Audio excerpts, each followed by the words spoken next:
Kamu Gen Z, mau dapat cuan, tapi juga pengen bikin dunia jadi lebih baik? Pas banget.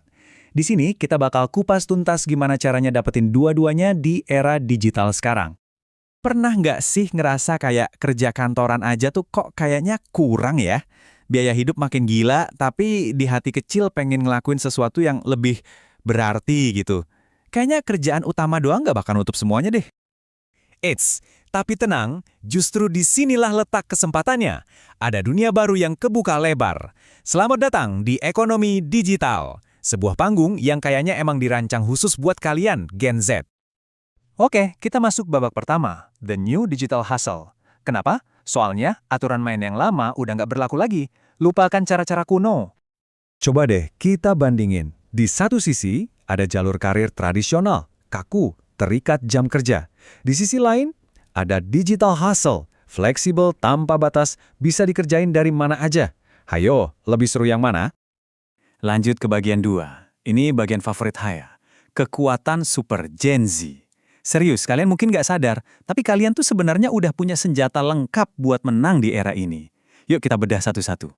Jadi gini, secara gampangnya, kalian itu generasi pertama yang dari melek mata udah kenal internet. Nggak perlu lagi tuh kursus cara pakai media sosial, karena itu udah jadi bahasa ibu kalian. Dan ini bukan cuma label loh, ini benar-benar ngebentuk cara kalian mikir dan bertindak. Nah, ini dia kekuatan super kalian. Udah fasih digital dari sananya, mikirnya cepet, adaptif, jago banget bikin konten-konten kreatif. Dan yang paling penting, kalian itu ngerti banget tren dan punya values. Kalian peduli bukan cuma soal duit, tapi juga soal dampak. Kombinasi maut ini nih modal utama kalian. Oke, bagian 3. Tadi kan udah ngomongin teori nih ya, sekarang kita masuk ke yang konkret. Hustle yang ada tujuannya.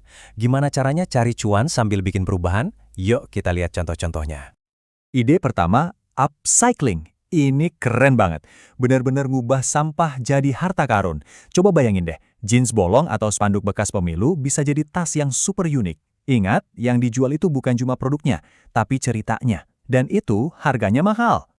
Lanjut, produk perawatan diri yang ramah lingkungan. Coba kita lihat di sekitar, sekarang makin banyak kan orang yang sadar dan nggak mau lagi pakai produk yang nyampah. Sabun batangan organik, deodoran tanpa plastik, ini bukan sekedar tren sesaat, ini permintaan pasar yang beneran ada. Peluangnya gede banget. Nah, ini dia kuncinya. Kenapa barang-barang kayak gini bisa laku keras? Karena mereka itu unik, jumlahnya terbatas, dan yang paling penting, ada ceritanya. Orang tuh bukan cuma beli sabun atau tas, tapi mereka membeli sebuah nilai, sebuah statement. Atau, coba deh jadi pahlawan lingkungan di lingkungan rumah sendiri. Bikin refill station atau toko isi ulang kecil-kecilan. Nggak perlu besar. Ini solusi yang super konkret buat ngurangin sampah plastik dan kamu bisa jadi pelopor perubahan di komunitasmu. Yang terakhir di kategori ini, makanan lokal dan musiman. Coba bayangin, kamu jualan sambal atau keripik yang bahannya langsung dari petani sekitar. Rasanya pasti lebih otentik, jejak karbonnya minim, plus kamu ikut bantu ekonomi tetangga sendiri. Keren banget kan? Oke, sekarang kita pindah ke bagian 4. Hustle sesuai skill. Gimana caranya mengubah keahlian yang udah kamu punya jadi duit? Gampang, kita lihat ya. Ini nih, produk digital. Beneran ajaib. Kamu bisa bikin template Canva, e-book, atau kursus online singkat.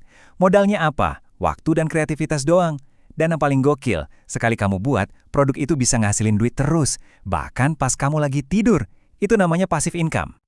Siapa di sini yang tiap hari iseng ngedit-ngedit video buat TikTok atau Reels? Nah, skill iseng-iseng itu kalau diseriusin, harganya mahal loh. Banyak banget brand di luar sana yang rela bayar mahal buat orang yang jago bikin video pendek yang menarik. Ini juga peluang besar. Percaya deh, di luar sana banyak banget bisnis kecil atau UMKM yang, maaf-maaf nih, gaptek. Mereka pusing banget ngurusin media sosial. Nah, disitulah kamu masuk sebagai pahlawan digital yang bantu mereka berkembang. Jadilah solusi bola mereka. Suka ngeracun barang di media sosial? Nah, kenapa nggak dijadiin duit? Jadi affiliate marketer itu enak banget. Kamu tinggal promosin produk yang emang kamu suka. Nggak perlu pusing stok barang, nggak ada resiko. Cuma sebar link, dapat komisi. Simpel. Oke, kita sampai di bagian terakhir dan paling penting, rencana aksi. Punya ide itu bagus, tapi kalau nggak dieksekusi, ya percuma. Tenang, tenang. Memulainya itu nggak sesusah yang dibayangin. Ini dia game plan-nya. Resepnya simple, cuma 4 langkah. Pertama, temukan needs kamu. Apa sih keahlianmu? Hobi kamu apa? Masalah apa yang pengen kamu beresin? Kedua, bangun personal brand. Medsos itu etalase kamu, tunjukin keahlianmu di sana. Ketiga, manfaatin tools gratisan. Ada Canva, CapCut, banyak banget, biar kerjanya lebih pinter. Dan yang keempat, ini yang paling sering jadi penghalang, just start. Mulai aja dulu, nggak usah nunggu sempurna. Luncurkan, dengerin masukan, perbaiki lagi, terus begitu. Jadi ingat ya, ujung-ujungnya ini semua bukan cuma soal cuan.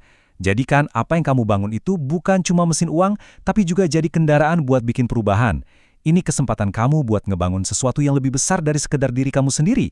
Sesuatu yang punya arti. Dengan semua kekuatan super dan segudang peluang di depan mata, pertanyaannya sekarang bukan lagi bisa nggak ya, tapi perubahan apa yang mau kamu ciptakan. Coba deh, renungkan itu.